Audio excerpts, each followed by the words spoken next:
At daybreak, when the mountains still held their breath and the cold air tasted like metal, 12-year-old Liam Turner stumbled upon something that would change his life forever. He'd wandered farther than usual, chasing the echo of a hawk's cry across the ridge when he froze. There, at the base of a towering pine tree, sat a man beaten, bloodied, and bound, with rough rope, his leather vest slashed, his hands trembling, and an emblem on his shoulder that Liam had only seen in news stories whispered about with caution: a skull with wings. A symbol belonging to one of the most feared biker groups in the country. Liam felt fear ripple through him. But it wasn't the fear of the man, it was the fear of what kind of person would leave someone like this out in the wilderness to die. Before anything else continues, if you believe in kindness, second chances, and the power of humanity, make sure to like, comment, share, and subscribe. It truly helps stories like this find the people who need them most. Liam's heart pounded as he crouched before the man. He didn't know who he was or what he had done in his life, but he knew pain when he saw it. The man's eyes opened with difficulty, clouded with exhaustion, but still carrying a spark of something unbroken. Liam remembered the ache of loneliness that he himself often carried since his father passed away in a logging accident the previous winter. The mountains had been his only refuge, and now fate had placed this stranger in his path. He didn't know why, but he felt an instinctive pull, a need to help, even though fear gnawed at him. He fumbled with the knots, trying to loosen the ropes, but the man's voice rasped out in warning to stop. The man shook his head softly, signaling that whoever tied him up might still be nearby. Liam backed away, breath shaky, mind racing. He could run home and get help. But home wasn't exactly a place where help came easily. His mother worked at double shifts in town, and his grandfather, once a proud, strong man, was now confined to a creaking armchair with fading memory and failing strength. They lived in a small wooden cabin overlooking the valley, far from neighbors and even farther from anyone who would dare approach a situation involving gang violence.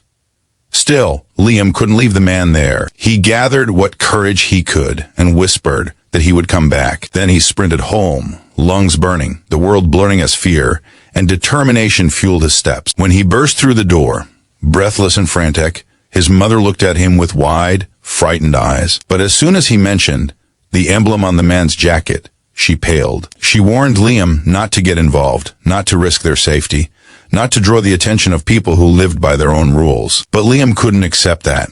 Something inside him insisted that a life was a life no matter who it belonged to. And he remembered his father's voice, telling him that real courage wasn't measured by how strong you were, but by what you did when fear told you to walk away. So while his mother argued with him in whispers that cracked with worry, Liam grabbed water, a knife, and an old blanket from the closet. Before she could stop him, he ran back into the trees, heart steady now, breathing calmer, his decision already made. When he returned to the man, he found him slumped further, consciousness slipping. Liam worked faster this time, sawing the ropes with shaking hands until they snapped. The man collapsed forward, and Liam eased him down, giving him small sips of water. The man murmured something Liam didn't understand, maybe a thank you, maybe the name of someone he wished could have been there instead. Liam covered him with the blanket and stayed with him until the sun melted into the treetops and the sky turned the color of fading fire. As night settled, shadows stretched across the mountains, and a cold wind swept through the clearing. Liam knew they couldn't stay outside.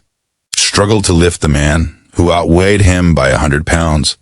But piece by piece, inch by inch, he managed. Dragging, supporting, stumbling, Liam guided the injured biker toward home. It took hours. His muscles screamed, his fingers bled, but he refused to quit. By the time they reached the cabin, his mother stood on the porch, disbelief carved into her face. She wanted to turn the man away, afraid of what danger he might bring, but when she saw Liam's trembling arms and the man's broken state, something softened inside her. She stepped aside. They cleaned his wounds as best they could. His breathing steadied. His name, they learned, was Cole. He never said what happened to him, only that he had been betrayed by someone he trusted. There was a heaviness in his eyes that felt too familiar, too human, for the monstrous image Liam had once built in his mind about bikers.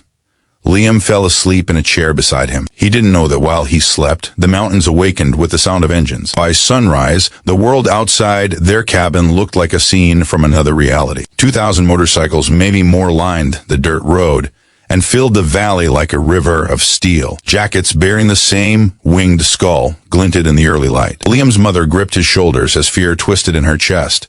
But the bikers didn't come roaring in with violence. They came quietly, solemnly.